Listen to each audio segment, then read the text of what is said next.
My fiancé declared, "I'm not moving to that boring small town for your job." I replied, "I understand." Then I took the promotion anyway and moved alone. When she discovered my boring job paid me $600K per year, her reconciliation messages started coming. I, 32 male, had been with Rebecca, 29, for 5 years, engaged for 1. We lived in a major metropolitan area where she worked as an interior designer and I was a senior software architect at a tech company. Life was comfortable. I made around $120, she made about 80 Qley. We had a nice apartment, went to trendy restaurants, the whole urban professional thing. Last March, my company approached me with an opportunity. They were opening a new R&D facility and needed someone to lead the entire engineering division. The catch? It was in what Rebecca would call the middle of nowhere, a town of about 30,000 people, 3 hours from any major city. The compensation package was insane. 450 Qley base, potential bonuses up to 150K, full relocation package, and equity that could be worth millions if the facility succeeded. Plus, cost of living there was about 60% lower than where we lived. I came home excited to discuss it with Rebecca. "Babe, I got offered an incredible promotion today." She looked up from her iPad where she was scrolling through design blogs. "That's great. When do you start? We should celebrate." "Well, there's something we need to talk about. It's in Milbrook." Her face scrunched up. "Where?" "It's a smaller town, about 3 hours north, but the opportunity is..." "Wait, you're joking, right? You want us to move to some random town?" "Rebecca, this is division head. It's a massive career jump." She laughed, not a happy laugh. "Brian, I'm not moving to some boring small town for your job. My entire career is here. My clients, my network, everything. You could build a new client base. Interior designers work everywhere." "In a town of 30,000? What am I supposed to do, redesign barns?" "That's not fair." "No, what's not fair is you even considering dragging me to the middle of nowhere. We have a life here. Our friends are here. Culture is here. Good restaurants are here. The salary is..." "I don't care about the salary. Money isn't everything, Brian. Quality of life matters." "Quality of life includes financial security." She stood up, angry now. "If you loved me, you wouldn't even consider this." "My answer is no. Absolutely not. I'm not moving to that boring small town for your job or any job." I sat there for a moment, looking at the woman I was supposed to marry. The woman who didn't even ask what the salary was, what the opportunity meant for our future, or what the town was actually like. "I understand," I said quietly. "Good. Now can we please drop this?" But I didn't drop it. I spent the next 2 weeks researching Milbrook. It wasn't the desolate wasteland Rebecca imagined. It had a charming downtown, great schools, beautiful parks, and a growing tech scene, thanks to companies like mine moving operations there. Houses that would cost $2 million in our city were 400 Qley there. Update 1. I accepted the position without telling Rebecca. I know that sounds terrible, but hear me out. Every time I tried to discuss it rationally, she'd shut me down with, "We already decided," or "Stop trying to convince me to ruin my life." She wouldn't even look at the photos I'd found of the town or listen to the financial breakdown. Her friends didn't help. Rebecca told them about the offer, leaving out the salary details naturally, and they all reinforced her position. Can you imagine Rebecca in a small town? Her best friend Natalie laughed at a dinner party. She'd die of boredom in a week. "Brian's being selfish," another friend, Jessica, added, "expecting you to give up everything for his career. It's honestly toxic masculinity." "I'm sitting right here," I pointed out. "Well, it's true," Jessica shrugged.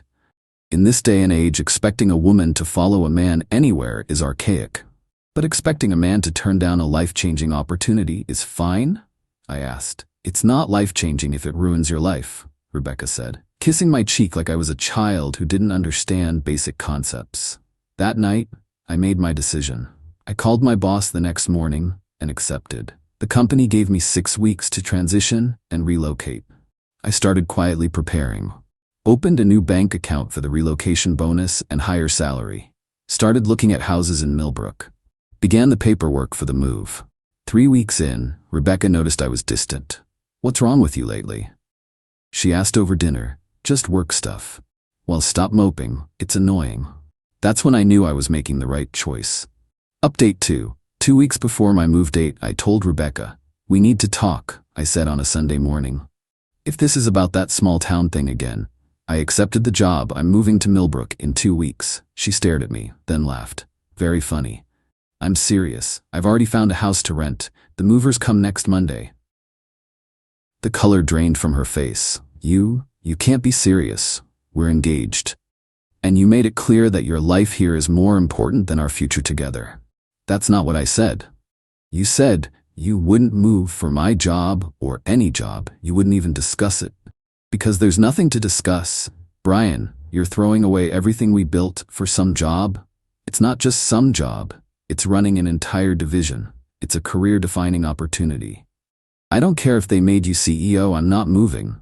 I know. That's why I'm going alone." She stood up, shaking. "You're choosing a job over me? You chose your lifestyle over us. I'm just accepting that choice. If you leave, we're over. I know. You're really gonna throw away 5 years for money?" I almost told her about the $600 total compensation then. Almost. But I realized it wouldn't matter. She'd made her decision without even asking about the money. She didn't care about our financial future, only about maintaining her current lifestyle. "It's not about money. It's about respect. You didn't even consider my opportunity. You just declared your decision and expected me to fall in line." "Because I thought you loved me. I do love you. But I also love myself enough not to sacrifice my entire future because you think small towns are boring." Update 3. The next 2 weeks were hell. Rebecca cycled through every emotion possible. First, anger. She threw my clothes out of our closet, told all our friends I was abandoning her, posted cryptic messages on social media about narcissistic men who only care about money. Then bargaining. "What if you commute? 3 hours isn't that bad. You could come home weekends." "Rebecca, that's not sustainable. Then I'll visit. We can do long distance. You just said if I leave, we're over." I was emotional. "We can make it work." "Can we? You won't even visit the town to see it." Then depression. She'd cry constantly, telling me I was ruining her life, that she'd never love anyone else, that I was making a huge mistake. Finally back to anger when she realized I wasn't changing my mind. Moving day came. Rebecca stayed at Natalie's house. She'd already blocked me on everything except email. Needed that for logistics of getting off our shared apartment lease. The drive to Milbrook was peaceful. For the first time in weeks, I could breathe. The town was even better than the pictures. My rental house was a beautiful 3-bedroom craftsman with a yard, something we could never afford in the city. My new office was state-of-the-art. My team was brilliant and excited. I started my new position and dove into the work. The responsibility was intense but exhilarating. I was building something important, leading a team of 50 engineers, making decisions that would affect the company's future. Update 4. Life in Milbrook was good. Really good. I'd joined a local gym, made friends with neighbors, found great local restaurants. Yes, they existed. The town had a thriving community, farmers markets, local festivals, outdoor concerts in the summer. My work was going exceptionally well. We'd landed a major contract, and my first quarterly bonus hit, $40,000. My total compensation for the year was on track to hit $600. I bought a house, not rented, bought. A gorgeous 4-bedroom colonial on 2 acres for $425,000. In our old city, it would have been worth $3 million easy. Then the messages started.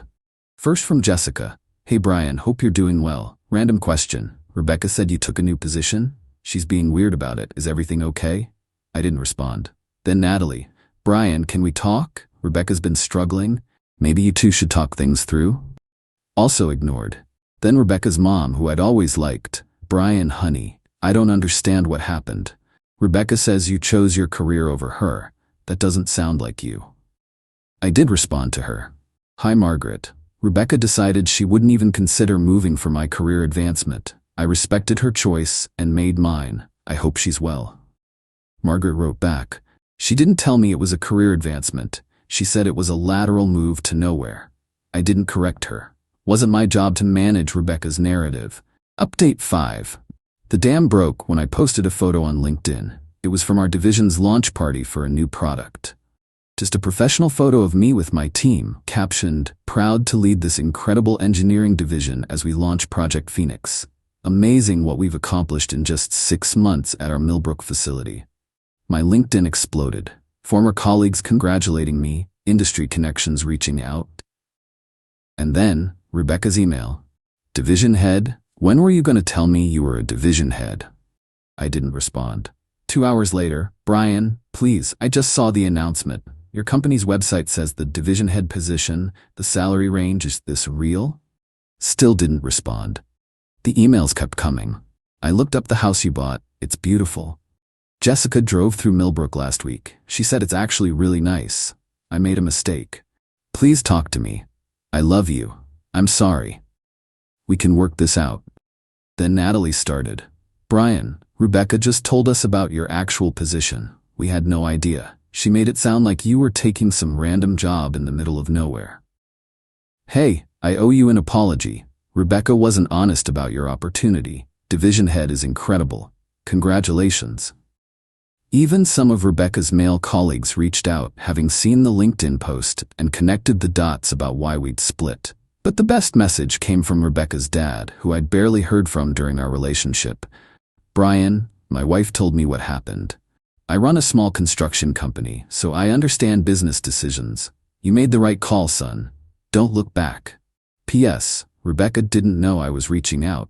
She also didn't know I knew about your promotion. Margaret and I are disappointed in how she handled this. Update 6. When I didn't respond to Rebecca's emails, she escalated. First, she tried going through my family. My mom called Brian. Rebecca called me crying. She says she made a terrible mistake. She made a choice, Mom. So did I. But she wants to work it out. There's nothing to work out. She made it crystal clear that her life was more important than I accepted that. People make mistakes. Mom, she didn't make a mistake. She made a decision. She's only regretting it now because she found out how much money I'm making. How much are you making?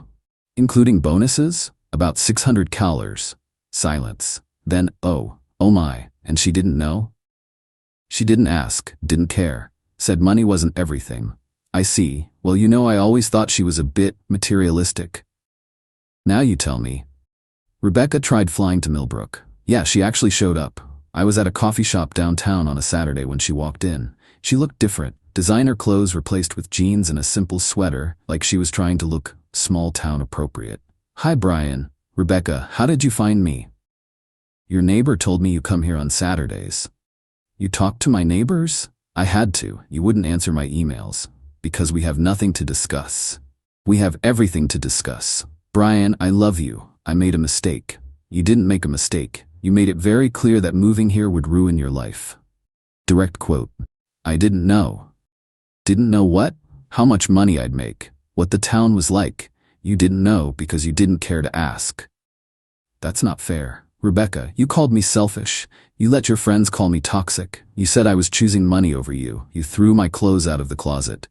I was upset. And now you're here because you found out I'm making $600. That's not why. Really? Then why didn't you come 3 months ago? 6 months ago? I needed time to think. You needed time to find out what you walked away from. There's a difference. She started crying. Real tears, not the manipulative kind. Brian, please, I see it now. The house, the community, your success. We could have an amazing life here. I am having an amazing life here. Without me. That was your choice. Let me fix it. I'll move here. I'll start over. I can build a design business. There are wealthy people here who need designers, right? I researched it. There's actually demand. You researched it now, after finding out about the money. It's not about the money. Rebecca, 2 weeks ago you posted on Instagram about small-town people with small-town minds. You were talking about here, weren't you? She went pale. You saw that?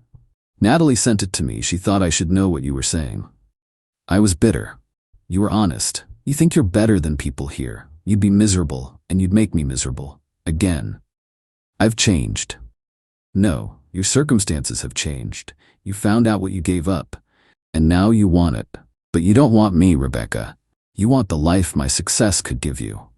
Update 7. When emotional manipulation didn't work, Rebecca went legal. I got a letter from a lawyer claiming I owed Rebecca compensation for financial damages incurred due to relationship dissolution under false pretenses. Their argument? I had deliberately concealed the true nature of my job opportunity, causing her to make a decision without full information, resulting in financial and emotional damages. I laughed so hard my neighbor knocked to check if I was okay. My lawyer's response was beautiful. Mr. Thompson attempted multiple times to discuss the opportunity with Miss Hartley, who refused to engage in such discussions. She ended the relationship based on her stated unwillingness to relocate, regardless of circumstances. Mr. Thompson's subsequent success does not constitute false pretenses. No damages are owed. Rebecca then tried a different angle. She claimed we had a verbal agreement about shared future assets since we were engaged, that I had broken a contract by accepting the job without her consent. My lawyer shut that down too, with the added note that Rebecca had explicitly stated the relationship would be over if I took the job, thereby nullifying any implied agreements. Then came the social media campaign. Rebecca started posting about financial abuse in relationships, and how withholding financial information is a form of manipulation. She never named me directly, but mutual friends knew. It backfired spectacularly. One of her ex-colleagues commented, "Didn't you refuse to even discuss the job with him?" Another wrote, "Girl, you literally said you didn't care about the money." The best response came from, surprisingly, Jessica. "Rebecca, I was there. You shut him down every time he tried to talk about it.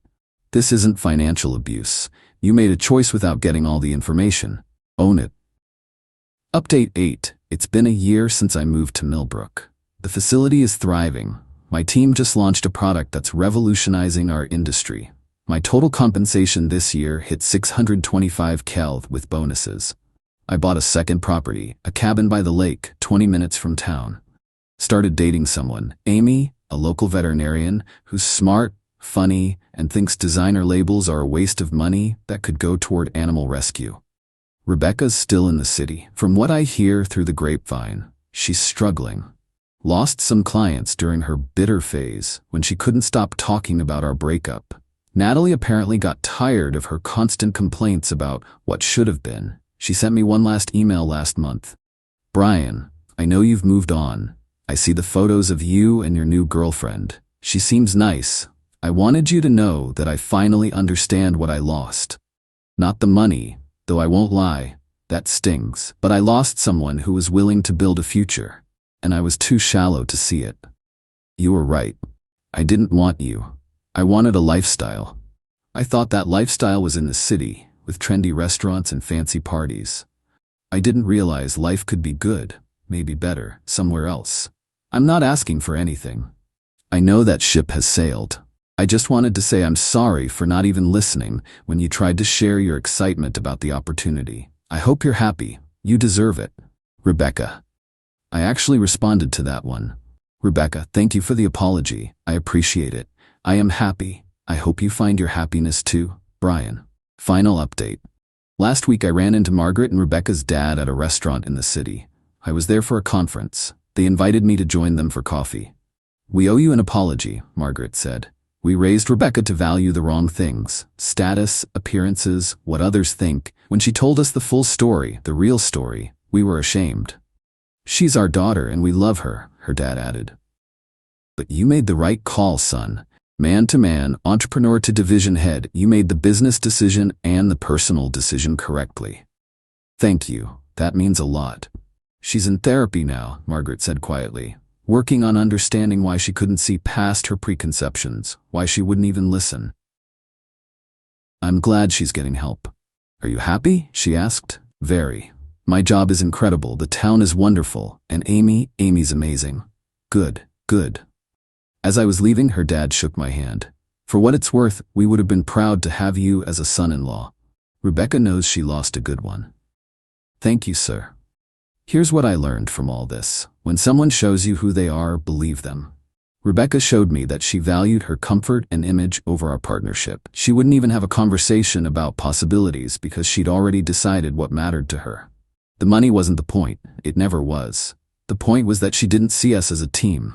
She saw her life, her career, her needs, and I was either an accessory to that or an obstacle. To anyone facing a similar situation, Don't sacrifice your future for someone who won't even discuss compromise. Don't dim your light for someone who thinks your dreams are less important than their comfort zone. And for God's sake, if your partner gets a major opportunity, at least ask about the details before saying no. I'm living my best life in my boring small town, leading an incredible team, making more money than I ever dreamed, and with someone who'd move to Antarctica with me, if that's where my dreams led. Sometimes the best thing someone can do is show you exactly who they are, so you can make the right choice to walk away. Thanks for following along, Reddit. Peace out from Milbrook, the boring small town that changed my life.